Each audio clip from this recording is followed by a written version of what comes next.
ഒക്കെ ഉപരി എൻ്റെ യേശുവിനെ ഞാൻ കണ്ടെത്തി. എനിക്കും അങ്ങനെ തന്നെയാണ് തോന്നി. ഒരു രക്ഷകനെ കണ്ട അനുഭവം അവിടെ ഉണ്ടായി. യേശു ആരാണെന്നുള്ള തിരിച്ചറിവ്. അതെ, അതിനപ്പുറത്ത് പിന്നെ എനിക്ക് ഇനി ഒരു സൗഖ്യത്തിന്റെ ആവശ്യമില്ല എന്നുള്ളൊരു യേശുവേ സ്തോത്രം.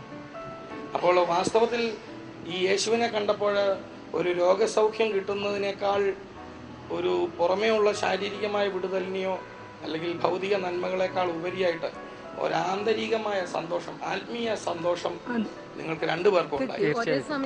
അന്നാണ് സന്തോഷം പറയുമ്പോൾ നിങ്ങളുടെ കണ്ണുകൾ നിറയുന്നു.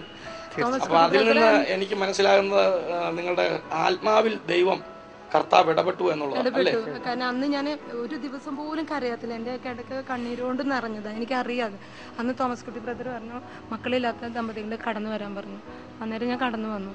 എൻ്റെ ഹസ്ബൻഡ് വരില്ലാന്ന് ഞാൻ മനസ്സിൽ വിചാരിച്ചിട്ടുണ്ടായിരുന്നു, കാരണം അവിടേക്ക് എത്തിയിട്ടുണ്ടായിരുന്നു. പക്ഷെ ഞാൻ നോക്കുമ്പോൾ എൻ്റെയും ഹസ്ബൻഡിൻ്റെ തലയിലാണ് തോമസ് കുട്ടി ബ്രദർ ഇങ്ങനെ കൈവച്ചു. എൻ്റെ കണ്ണിൽ നിന്ന് ഇങ്ങനെ വെള്ളം വീണുകൊണ്ടിരിക്കുക. അന്നേരം തോമസ് കുട്ടി ബ്രദർ പറഞ്ഞു, ആ ശബ്ദമാണ് എന്നെ വളരെ, ഇനി മകൾ കരയരുത്, കരയുന്നത് പിശാചാണ് കരയിപ്പിക്കുന്നത്, മക്കളില്ല എന്ന് പറഞ്ഞാൽ ഇനി ഭാരപ്പെടരുത്. അന്ന് തൊട്ട് ഇതിനു വേണ്ടി ഞാൻ കരഞ്ഞിട്ടില്ല. പിന്നെ 14 വർഷം ഞാൻ ചിരിച്ചിട്ടില്ല. ഈ ഹെവൻലി ലിസ്റ്റ് വന്നേ പിന്നെ എനിക്ക് ഭയങ്കര സന്തോഷമാണ്. ഞാൻ വളരെയധികം സന്തോഷത്തോടെ ചിരിക്കാൻ തുടങ്ങിയത് ഇവിടെ വന്നിട്ടുണ്ട്. പ്രിയപ്പെട്ടവരെ നോക്കിയാട്ടെ, എന്തൊരു അത്ഭുതമായി യേശു ചെയ്തത്. സമാധാനം ഞാൻ നിങ്ങൾക്ക് തരുന്നു എന്ന് കർത്താവ് പറഞ്ഞല്ലോ.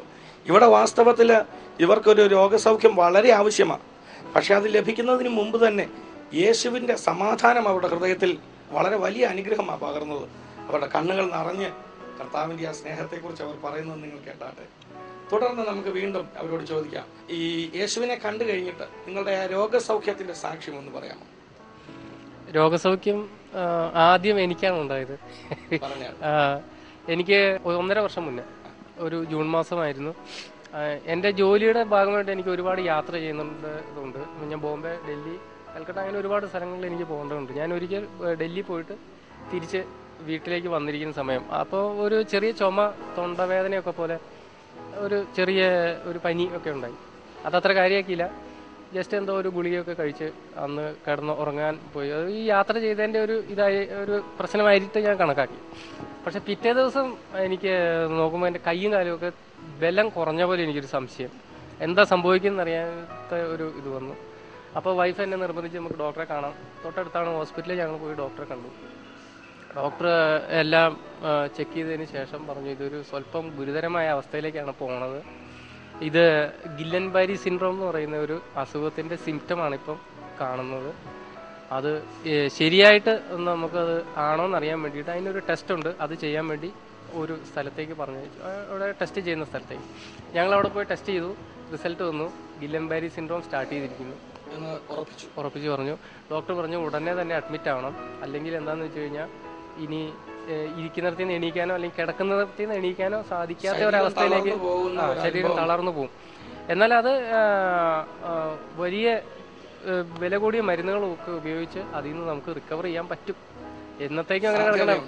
മിനിമം 6 മാസമെങ്കിലും ബെഡിൽ അതേപടി കിടക്കേണ്ടി വരും എന്നുള്ളതാണ് ഡോക്ടർ എന്ന് പറഞ്ഞത്. പക്ഷേ ഞാൻ യേശുവിനെ കണ്ടെത്തുകയും എൻ്റെ ദൈവത്തിലുള്ള എൻ്റെ വിശ്വാസം എനിക്ക് അത്രയും വിലപ്പെട്ടതായിരുന്നു. അതിൽ നിന്ന് ഞാൻ പിന്മാറാൻ ഒരിക്കലും തയ്യാറല്ല. ഞാൻ ദൈവത്തോട് പ്രാർത്ഥിച്ചു, എന്തുകൊണ്ട് എനിക്കിങ്ങനെ ഈ ഒരു അസുഖം ഞാൻ കിടക്കണം? അത് എൻ്റെ വിശ്വാസത്തിൽ എനിക്ക് കുറച്ചിലാണ്. അത് സംഭവിക്കില്ല എന്ന് ഞാൻ ഉറച്ചു തീരുമാനിച്ചു. ഞാൻ എൻ്റെ ഭാര്യയോടും പറഞ്ഞു, ഞങ്ങൾ ഒരുമിച്ച് പ്രാർത്ഥിച്ചു. വേറെ ഞങ്ങളുടെ റിലേറ്റീവ്, എൻ്റെ പെങ്ങന്മാരോടൊക്കെ 1-2 പേരോട് പറഞ്ഞു, വിശ്വാസത്തിലുള്ള 1-2 പേരോട് പറഞ്ഞു. ബ്രദേഴ്സിനെ വിളിച്ച് പറയണമെന്ന് എനിക്ക് ഉണ്ടായിരുന്നു. പക്ഷേ ആ സെയിം ടൈമിൽ എൻ്റെ കയ്യിൽ ബ്രദേഴ്സിൻ്റെ നമ്പേഴ്സ് ഒരു സംഭവം ഉണ്ടായി. പക്ഷെ എന്നാലും ഞാൻ എൻ്റെ വിശ്വാസത്തിൽ ഞാൻ വളരെ ബലപ്പെട്ടു. എനിക്കങ്ങനെ സംഭവിക്കില്ല എന്ന് ഞാൻ 100% ഉറച്ചു വിശ്വസിച്ചു. അതുകൊണ്ട് ഞാൻ ഹോസ്പിറ്റലിൽ അഡ്മിറ്റ് ആവണമെന്ന് പറഞ്ഞിട്ട് പോലും ഞാൻ വീട്ടിലേക്ക് പോകുന്ന ഒരൊറ്റ ബലത്തിലാണ്. പക്ഷേ ആ പ്രാർത്ഥന കഴിഞ്ഞ് ഞാൻ വീണ്ടും കടന്നു സുഖമായിട്ട് ഉറങ്ങി. പിറ്റേ ദിവസം കാലത്തെ കണക്ക് പ്രകാരം ആംബുലൻസ് വന്ന് എന്നെ കൊണ്ടുപോകണം എന്നാണ് ഹോസ്പിറ്റലിൽ എൻ്റെ വൈഫ് പറഞ്ഞ. എൻ്റെ വൈഫിൻ്റെ കൂടെ ജോലി ചെയ്യുന്ന ആൾക്കാരെല്ലാം ആംബുലൻസും കാര്യങ്ങളൊക്കെ ക്ലിയർ ആക്കി വെച്ചിട്ടുണ്ട്, എപ്പോൾ വേണമെങ്കിൽ വരാവുന്ന കണ്ടീഷനിൽ. പക്ഷെ രാവിലെ ഞാൻ അതുപോലെ തന്നെ എണീറ്റു. ആ കൈക്കും കാലിനും ഉണ്ടായിരുന്ന ബലക്കുറവ് എങ്ങനെ നിൽക്കുന്നു അത്രയും അപ്പോഴും ഉണ്ട്. സത്യം പറഞ്ഞു കഴിഞ്ഞാൽ ഒരു ചായ ഗ്ലാസ് എനിക്ക് എടുത്ത് ഉയർത്താൻ 2 കൈ വേണ്ടി വന്നു ആ സമയത്ത്. അത്രയുമായിട്ട് ഞാൻ എൻ്റെ ബലം കുറഞ്ഞു പോയായിരുന്നു. പക്ഷേ നേരെ ഡോക്ടറെ അടുത്ത് ചെന്നു. ഡോക്ടർ വീണ്ടും അടുത്ത ടെസ്റ്റുകളും കാര്യങ്ങളെല്ലാം ചെയ്തു കഴിഞ്ഞതിന് ശേഷം പറഞ്ഞു, നിങ്ങൾ ഇന്നലെ രാത്രി എങ്ങനെയായിരുന്നു അത് സ്റ്റിൽ കണ്ടീഷനിലാണ് ഇപ്പോഴും നിൽക്കുന്നത്, ഒന്നും കൂടുതലായിട്ട് സംഭവിച്ചിട്ടില്ല, നിങ്ങളുടെ ശരീരത്തിൽ ഇപ്പോൾ ഉണ്ടായിരുന്ന ആ സ്ഥിതി അതേപടി പിടിച്ചു നിർത്തിയിരിക്കുന്നു പറഞ്ഞു. വാസ്തവത്തിൽ ഡോക്ടർമാരുടെ അഭിപ്രായത്തിൽ ഈ രോഗാവസ്ഥ വഷളാകേണ്ടത്. തീർച്ചയായിട്ടും പിറ്റേ ദിവസം ഡോക്ടർ എന്നെ ഒരിക്കലും വീട്ടിലേക്ക് പറഞ്ഞയക്കാൻ ആ ഡോക്ടർക്ക് ഒട്ടും ഇഷ്ടമുണ്ടായിരുന്നില്ല. ഇഷ്ടമില്ലാത്തതിന്റെ കാരണം താങ്കളുടെ രോഗം വളരെ വഷളായി എന്നെ ആംബുലൻസിൽ കൊണ്ടുവരേണ്ടി വരും, എന്തിനാ അത്രയും റിസ്ക് എടുക്കുന്നതാണ് ഡോക്ടർ ചോദിച്ചത്. പക്ഷെ ഞാൻ അത് സമ്മതിച്ചില്ല. പക്ഷെ ഞാൻ ഏറ്റവും കൂടുതൽ കൊണ്ടുവരാനുള്ള കാരണം ഞങ്ങൾ ഡെയിലി പൗരുഷം കാണുന്നതാ, പ്രയർ ചെയ്യുന്നതാ. പക്ഷെ ഹോസ്പിറ്റലാണെങ്കിൽ എനിക്ക് ഇതൊന്നും നടക്കുകയില്ല. അപ്പം എനിക്ക് തോന്നി ഒരു സെക്കൻഡ് ആണെങ്കിലും ദൈവസന്നിധിയിൽ ഇരിക്കാൻ പറ്റിയ ഒരു ഇടം നമ്മുടെ ഭവനം, അപ്പോൾ അത് ഇന്ന് കണ്ടിരിക്കും. അപ്പം ഞാൻ ഡോക്ടറെ പറഞ്ഞു, ഞാൻ എന്ത് വന്നാലും ഞാൻ സഹിച്ചോളാം, ഞാൻ കൊണ്ടുപോകാം. ഒത്തിരി എൻ്റെ സ്റ്റാഫൊക്കെ കളിയാക്കല, അവൾക്ക് അതിൻ്റെ ഭവിഷ്യത്ത് അറിയാഞ്ഞിട്ട് അവൾ കൊണ്ടുപോകുന്നത്, ഇല്ലെങ്കിൽ അവരിവിടെ അഡ്മിഷൻ ആക്കുമായിരുന്നു എന്ന് പറഞ്ഞു. പക്ഷേ ഒന്നും സംഭവിച്ചു. ഞാൻ ഒരു 5-6 ഡോക്ടർമാരെ ആളെ വീട്ടിൽ കൊണ്ടുപോയി ആക്കിയിട്ട് വീണ്ടും കൊണ്ടുവന്ന് കാണിച്ചു. ഡോക്ടേഴ്സൊക്കെ എന്നോട് പറഞ്ഞു, ഇത് ഗില്ലന്മാരി സിംറ്റം തന്നെയാണ് സിസ്റ്റർ, നിങ്ങൾ നന്നായി ഒബ്സർവ് ചെയ്യുന്നു. തിരിച്ച് ഞാൻ വീട്ടിലേക്ക് എത്തണേക്കാളും ഒരു പകുതി വഴി എത്തിയപ്പോൾ എൻ്റെ കയ്യിൽ മൊബൈലുണ്ടെങ്കിലും ബ്രദേഴ്സിനെ വിളിച്ച് പറയാൻ പറഞ്ഞിട്ടുണ്ടായിരുന്നു. ഞാൻ ആ ടെൻഷൻ കൊണ്ട് അതൊക്കെ മറന്നു. വഴിയിൽ വെച്ച് എന്നോട് ഒരാളിങ്ങനെ പറയാം, നീ വിളിക്കുന്ന ദൈവത്തിനെ തന്നെ ബ്രദേഴ്സ് വിളിക്കുന്നു, അല്ലെങ്കിൽ ബ്രദേഴ്സ് വിളിക്കുന്ന ദൈവത്തിനെ നീ വിളിക്കുന്നു, നിൻ്റെ ഭർത്താവിന് വേണ്ടി നീ പ്രാർത്ഥിക്കുന്നു. ഞാൻ എന്നെ മറന്ന റോട്ടിൽ കൂടെ വന്ന് വീട്ടിൽ കയറി ചെന്ന് വഴിക്ക് ഞാൻ വന്നു, സാധനം ഗില്ലൻബാരി സിംറ്റം തന്നെയാണ്, പക്ഷെ എന്നോട് ബ്രദേഴ്സിനെ ഒന്നും വിളിക്കേണ്ട, ദൈവം നമ്മുടെ കൂടെയുണ്ട്, നമുക്ക് പ്രയർ ചെയ്യാം. പിന്നെ എനിക്കറിയില്ല, ഒരു കംപ്ലൈന്റും ഇല്ല. ഞങ്ങള് പ്രാർത്ഥിച്ചു.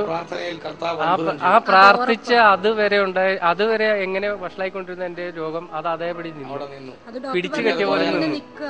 അത് പിന്നീട് അത് കുറയാൻ തുടങ്ങി. പിന്നീട് എനിക്ക് ഒരു ഗുളിക പോലും കഴിക്കേണ്ടി വന്നില്ല, അല്ലെങ്കിൽ ഒരു മരുന്ന് പോലും പൂർണ്ണ സൗഖ്യം. പിന്നെ ബലം കുറച്ച് തിരിച്ചു വരാൻ വേണ്ടി, പേശികൾക്കൊക്കെ കുറച്ച് ഇത് കിട്ടാൻ വേണ്ടി കുറച്ച് ദിവസം ഫിസിയോതെറാപ്പി ചെയ്തു. ഐ തിങ്ക് ഒരു 3-4 ദിവസം.